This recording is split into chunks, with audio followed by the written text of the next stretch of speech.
Ukraine और रूस के बीच में जो आज हालात खस्ते हैं, वार का माहौल है और वार चल रहे हैं, ऐसे में हर देश मिन्नतें और फिर से देश में खुशहाली चैन व अमन की बात हो रही है। लेकिन ऐसे में जिन देशों के बच्चे पढ़ने गए थे, देश के अपने एक ख्वाब, अपने माँ बाप के ख्वाब संजोने गए थे, उनके लिए भी कहीं ना कहीं ऐसे माहौल में, जबकि वार का माहौल है, ऐसे में उन पेरेंट्स के लिए बहुत ज़्यादा सिरदर्द बना हुआ था। लेकिन खुशनसीब वो पेरेंट्स हैं जिनके बच्चे अमन चैन के साथ वो अपने घर लौटे। दरअसल बड़खल विधानसभा में ये जो बच्चे आपको दिख रहे हैं, ये इनमें से 5 ऐसे बच्चे हैं जो वार के माहौल से निकलकर अपने हालात को या फिर अपने आप पर कंट्रोल रखकर जब ये आज अपने बीच में हैं, तो ऐसे मौके पर जमीयत उलेमा के तमाम पदाधिकारी और स्थानीय विधायिका सीमा तिरखा इन लोगों के हाल चाल, खैर खबर, उसके अलावा इनको सम्मानित करने पहुंची हैं।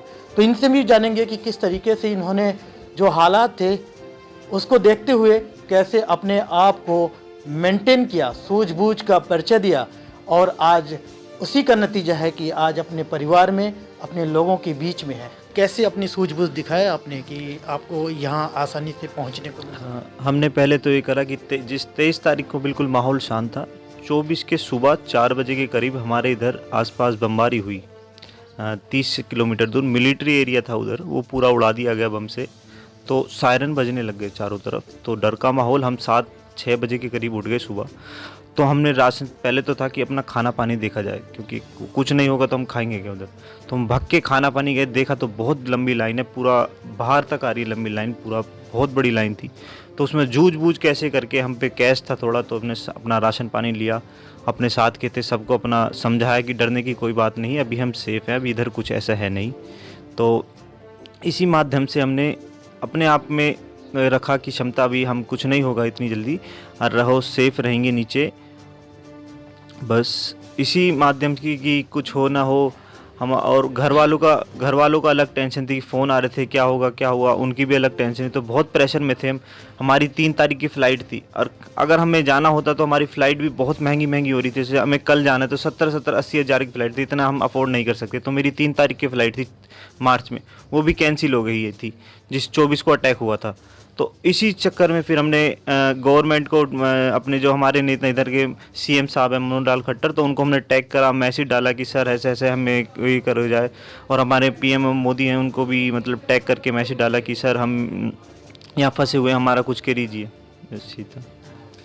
बंकर में रहने की नौबत आ गई, वो उनके लिए होता है मोस्टली, या तो बहुत बड़ा पैनिक हो, आर्मी के लिए होता है, लेकिन आप लोगों ने भी अपने समय में बंकर देख लिया। हाँ, बंकर इसलिए ऐसे देखे थे कि फायरिंग कब हो जाए, कब बमबारी हो जाए, कब शेलिंग हो जाए, कुछ पता नहीं था कब किस टाइम हो जाए, क्योंकि बम देख के तो नहीं गिरेगा कि कहाँ गिर रहा है, वो सबको लेके जाएगा। तो जिस टाइम अटैक होने वाला था, वहाँ की गवर्नमेंट हमें अलर्ट कर देती, तो हमें रात के 12 बजे 1:30 बजे बंकरों में जाना पड़ता था। जितना हो सके नीचे जाना पड़े, क्योंकि नीचे हम सेफ रहेंगे, ऊपर रहेंगे तो उतना खतरा रहेगा। तो वहाँ के लोकल लोग थे, वो भी हमारे साथ में, छोटे छोटे बच्चे थे, वो डर से, पर फिर भी हमने हिम्मत जुटा के अपने साथ रहे हम, और हमने बहुत मुश्किलों का सामना करा है वहाँ पर, बहुत ज़्यादा। मेरा नाम मोहम्मद मकसूद है। मकसूद साहब, ये बताओ अभी आपकी स्टडी कौन से उसमें चल रही थी, आप कौन से? मेरा ये फर्स्ट ईयर था। First year. तो आपने तो बहुत बुरा, आपके पास एक एक्सपीरियंस हो गया एक तरीके से कहा जाए तो। हाँ, फर्स्ट ईयर के बहुत मतलब एक्सपीरियंस तो है। तो आप कितना खौफ ज़दा थे उस टाइम? खौफ तो जैसे हमने 23 को अपनी टिकट करी थी 27 की प्लेन के लिए, तो अगली सुबह मेरे को खबर आती है कि सारी प्लेन कैंसिल हो गई हैं। तो एकदम से थोड़ा पैनिक का माहौल हुआ। फिर हमारे भाई वगैरह ने हमें थोड़ी शांति दी कि अभी थोड़ा कुछ नहीं। तो हमारे तो सीनियर थे हमारे साथ, तो हमें इतनी ज़्यादा कोई दिक्कत हुई नहीं। जी, कौन सा ईयर था आपका? जी, मेरा फर्स्ट ईयर था। तो ये बताओ, जो आप लोग वहाँ से आए हो, कुछ खर्चे आप लोगों को भी देने पड़े या सरकार ने ही सारा कुछ वहन किया? जी, हमें हॉस्टल से लेके एयरपोर्ट तक का हमारा अपना बस का खर्चा था, और खाने पीना का भी हमारा ही खर्चा था। बाकी एयरपोर्ट से इंडियन एम्बेसी ने हमें लिया था, फिर वहाँ के बाद हमारा कोई भी खर्चा नहीं हुआ। थर्ड ईयर में। तो आप लोग इनके सीनियर हो लगभग। बिल्कुल। तो ये बताओ क्या कुछ आपने एक्सपीरियंस लिया और क्या लगता है आज तमाम लोग ये जुटे हुए हैं, कुछ स्थानीय लोग भी हैं, विधायिका भी हैं, आप लोगों को सम्मानित कर रही हैं, आपसे जानने की कोशिश किया, तो आप लोगों ने क्या बताया उनको? बस यही बताया कि वहाँ थोड़ा डर का माहौल था, लोकल वहाँ के बंदे हैं वहाँ पे भी डर का माहौल था। लोकलों को देख के हमको डर लगा काफ़ी, तो क्योंकि अगर बोला जाए कि वेस्टर्न पार्ट सेफ़ है, तो अगर सारे लोग मूव कर जाए वेस्टर्न पार्ट के लिए तो क्या पता वो उनकी नज़रों में आ जाए, रशिया की नज़रों में। तो वहाँ पे भी कुछ दिक्कतें थी इस वजह से, अगर वो नज़रों में आया तो क्या पता ऊपर वाला ना करे कि वहाँ पे भी होने लगती बम्बार्डिंग। तो वही था बस खाली। आप लोग वॉलंटियर के तौर पे भी वहाँ पे अपने आप को ऑफ़र किया कि ऐसी सिचुएशन में हम लोगों को इस्तेमाल किया जाए, हम लोग वहाँ पे काम आ सके, तो क्या इसके बारे में बताइए कि कैसे वॉलंटियर के तौर पे आप लोगों ने काम किया? जी, जब हम लोग हंगरी पहुंच गए तो हम लोग वहाँ पे हंगरी में 3 दिन रुके। तो अब क्या था कि बच्चे जो यूक्रेन से हंगरी आ रहे थे तो वो लोग परेशान थे कि भाई हम रहे कहाँ पे, हालांकि उनका इंतज़ाम था।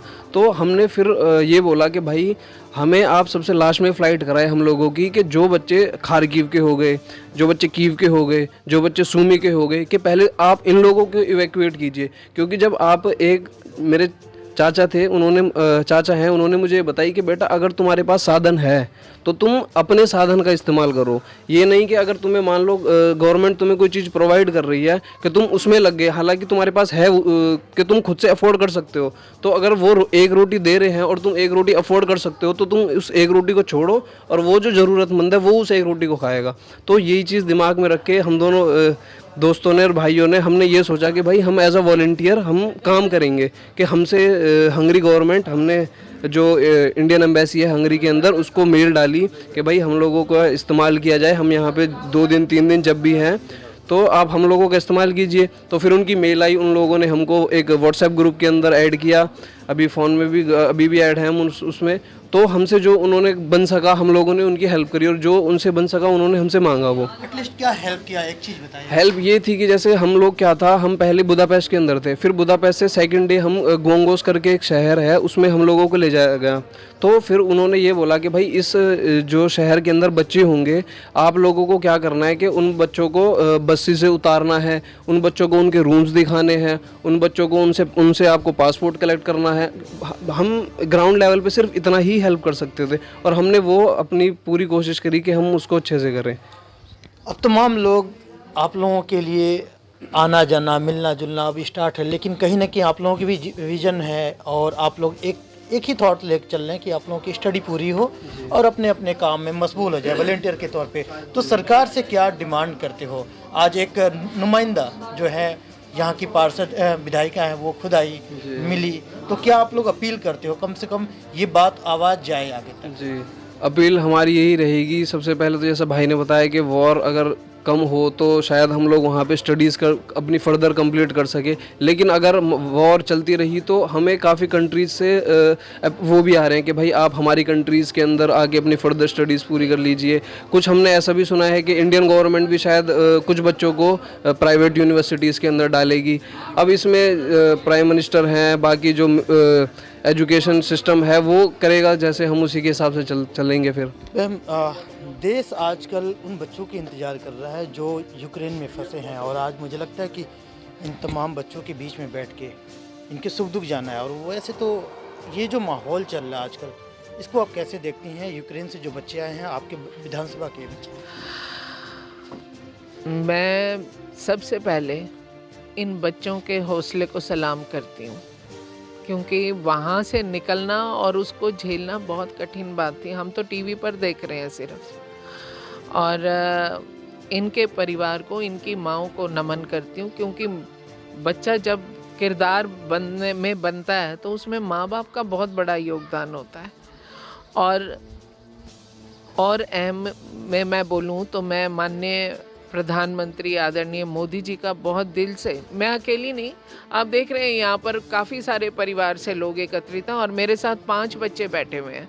ये 5 बच्चे हमारे भटकल विधानसभा से ही हैं और आपस में एक दूसरे से जुड़े भी हुए हैं और सब MBBS कर रहे थे। 4 बच्चे एक कॉलेज में थे, एक बच्चा अकेला। लेकिन इन बच्चों के मुंह से भी मुझे ये बात सुन कर के बहुत ही अच्छा लगा। मैं जहाँ जहाँ पर भी गई हूँ ये कॉमन बात बच्चों ने बताई कि हम जब निकल रहे थे तिरंगे वाली बस को कोई छेड़ नहीं रहा था। ये बहुत बड़ी बात है कि हम सारी चीज़ें इस तिरंगे पे न्यौछावर कर देते हैं। और दूसरी बात जो इन बच्चों ने बोली वो और भी अहम थी कि दूसरे देशों के बच्चे, पाकिस्तान के बच्चे जो हमारा जब हम बात करते हैं सुनते हैं तो सबसे बड़ा दुश्मन में गिनती होती है, तो पाकिस्तान के बच्चों ने भी हमारा झंडा इस्तेमाल किया, लेकिन हमारे बच्चों ने ये नहीं कहा कि ये हमारे देश का नहीं है। मतलब ये बच्चों का देखिए कितना अच्छी चीज़ है, जो भारत की मिट्टी की खुशबू है कि भाई दूसरे को भी बचाने में इन्होंने मदद करी। फिर इन बच्चों के माध्यम से मेरे को एक चीज़ जो और इनकी अच्छी लगी कि जब बच्चे वहाँ से निकल रहे थे तो सब ने एक चीज़ का तय किया और ऊपर से भी आदेश था कि पहले बेटियों की व्यवस्था की जाए। और मैं इन सब के बीच में इनको थैंक्स करने आई हूँ कि ये यहाँ तक पहुँचे। और इसमें हमारे पास कुछ बच्चे ऐसे हैं, ये साहिल मेरे साथ बैठा हुआ है इधर, एक ये लोग भी, इन्होंने खुद को ऑफ़र किया एम्बेसी को कि आप पहले हमारे से सर्विसेज लो और हमें लास्ट फ्लाइट देना, और इन बच्चों ने वहाँ मैनेज भी किया। तो मैं इन सब का मोदी जी की तरफ से, मनोहर जी की तरफ से, प्रधानमंत्री जी, मुख्यमंत्री जी की तरफ से इनका स्वागत करने भी पहुंची हूँ और इनको ढेर सारी दुआएं देने भी पहुंची हूँ। बहुत खुशी है कि आज सबके चेहरे मुस्कुराते हुए हैं यहाँ पर, नहीं तो हालात कैसे भी हो सकते हैं। बम नहीं देखता वो किस पर गिर रहा है, उसने तो नहीं देखना। तो मैं इन सब के बीच में आई हूँ और इनको बहुत लाड देने के लिए। हम एक चीज़ जानने की कोशिश करेंगे और तमाम हमारे दर्शक भी जान रहे हैं कि एटलीस्ट आजकल एक दूसरी तरीके की ट्रेंड बन गया है, बात हो रही है कि ये बच्चे आखिर में जाते क्यों हैं दूसरे देश में। जब कुछ बन जाते हैं जब तो ये होता है इंडियन ओरिजिन है, ये लिखा जाता है, और ये बच्चे इसलिए गए कि वो बताए क्या कि किस लिए गए थे। मैंने ज़्यादातर बच्चों से पता करने की कोशिश करी है कि देखिए मैं बोलना चाहूँगी कि जैसे पिछले हम आज़ादी का अमृत महोत्सव मना रहे हैं, 75 साल हो गए, और कोई ज़िंदगी में सोच नहीं सकता था कि कश्मीर से 370 दफ़ा हट सकती है, नहीं सोच सकता था। मोदी जी ने बहुत सारे चैलेंजेस को एक्सेप्ट किया और उसके नतीजे निकाल करके दिए, और देश आज अलग रफ्तार पकड़ चुका है। जब बच्चों के मुंह से मैंने ये सुना कि हमारे लिए सबसे प्राउड मोमेंट था तिरंगा को लेकर के, तो ये चीज़ सुन करके बहुत अच्छा लगा। मैं उसी बात को आगे कंटिन्यू करते हुए बोलना चाहती हूँ कि अभी भी कुछ व्यवस्थाएं हैं जिनमें और बदलाव की ज़रूरत है। मैं ज़्यादातर लोगों से मिली तो मेरी जानकारी में आया कि एक MBBS डॉक्टर बनने के लिए इंडिया में इनको लगभग 1 करोड़ से सवा, है ना, ये बजट बनता है। और ये बच्चे बाहर गए, इन्होंने अपना बजट भी, मैंने इनसे पूछा तो मुझे 22 लाख से 31 लाख तक का बजट मिला। तो 1.25 करोड़ में अगर हम 25 लाख एवरेज ले लें तो 5 बच्चों का खर्चा एक जगह पर करना पड़ता है। और दूसरी चीज़ हमें ये भी ध्यान रखनी चाहिए कि हम 140 करोड़ हैं, 140 करोड़ में कितने देश समा जाएंगे, सही बात है ना। अब दूसरा देश अपने लिए जब व्यवस्था खड़ी करता है तो हमारे तो एक स्टेट में भी हम कहेंगे कि बहुत सारी तो कंट्रीज़ ऐसी हैं, हमारी स्टेट भी उनसे बड़ी है, जनसंख्या ज़्यादा है, तो हमारे मोदी जी को 140 की व्यवस्था करनी है। और मैं ऐसी उम्मीद करती हूँ कि हमारे देश में भी, जैसे कोरोना काल आया तो हम PP किट नहीं बनाते थे, आज हम मेडिकल लाइन में सेल्फ डिपेंडेंट हो गए। आज हम देश दुनिया को मेडिसिन कोरोना की प्रोवाइड करने वाले हो गए। ये सब चैलेंज के रास्ते से ही निकला। यूक्रेन की जो मुश्किल आई है, ये जो हालात बने हैं, ये सारे बच्चों से माननीय मोदी जी, माननीय मनोहर लाल जी खुद मिल भी रहे हैं, बात भी कर रहे हैं। असली मन में एक ही बात आती है, हो ये क्यों गए वहाँ पर, तो वो क्यों का हल भी मोदी जी ही निकालेंगे, मेरा ऐसा विश्वास है। और हमारे देश में एजुकेशन में भी बहुत बदलाव आएगा आने वाले समय में, ऐसी उम्मीद करती हूँ। यहाँ अब इन बच्चों का भविष्य क्या है, क्योंकि एक देश वार में भी मशगूल है और ये बच्चे अपनी पढ़ाई लिखाई कैरियर छोड़ के आए हैं, तो इस पे क्या विचार और चर्चा होगा। ये हमारे आदरणीय मोदी जी, हमारे एजुकेशन मिनिस्टर, हमारे स्टेट्स के मुख्यमंत्री सब बैठ करके विचार विमर्श निकाल करके इन बच्चों के लिए भी हल ज़रूर निकालेंगे, इनकी लाइफ स्पॉइल नहीं होने देंगे। जनाब, ये कुछ बच्चे आए हैं बड़खल विधानसभा में, आज कुछ अलग ही नज़ारा देखने को मिल रहा है कि जमीयत उलमा या फिर यहाँ की जो विधायिका हैं वो लोग आके उन बच्चों को सम्मानित कर रहे हैं, उनकी जो हालात रहे उसके बारे में जाना है। तो आप लोग किस तरीके से इन बच्चों की हौसला अफजाई किया है? देखिए, सबसे पहले तो मैं विधायिका सीमा तिरखा जी का धन्यवाद करता हूं कि इन बच्चों के सर पर हाथ रखने के लिए आई है, और हाथ ही नहीं बल्कि उसने आश्वासन भी दिया है कि विकास के लिए भी, इन बच्चों के उत्थान के लिए भी हम बेहतर से बेहतर कदम उठाएंगे। क्योंकि आज ये कोर्स करने के लिए गए हैं और उस कोर्स में भी ये बहुत कुछ कम रह गए हैं, किसी का तीसरा साल है, किसी का फर्स्ट साल है। तो मैं तो माननीय प्रधानमंत्री जी से भी और जितने भी सिस्टम से जुड़े हुए हैं उनसे भी यही अपील करूंगा आपके इस के माध्यम से कि जो बच्चे यूक्रेन से पढ़ने वाले यहाँ आ चुके हैं उनके लिए मेरी तरफ से धन्यवाद है। बाकी जो रह रहे हैं, कुदरत उनको भी जल्द से जल्द लाए, आके हमारी सबकी चिंता है उनके साथ। बाकी जो ये बच्चे वहाँ पढ़ रहे थे, आज इनका कोर्स अधूरा है। तो जो कोर्स अधूरा है, अब यहाँ जाहिर सी बात है कि दोबारा वो देश इस पोजीशन में होगा या नहीं होगा, अब जो ये दोबारा जाके नहीं अपने सिलेबस को, अपने कोर्स को पूरा करें।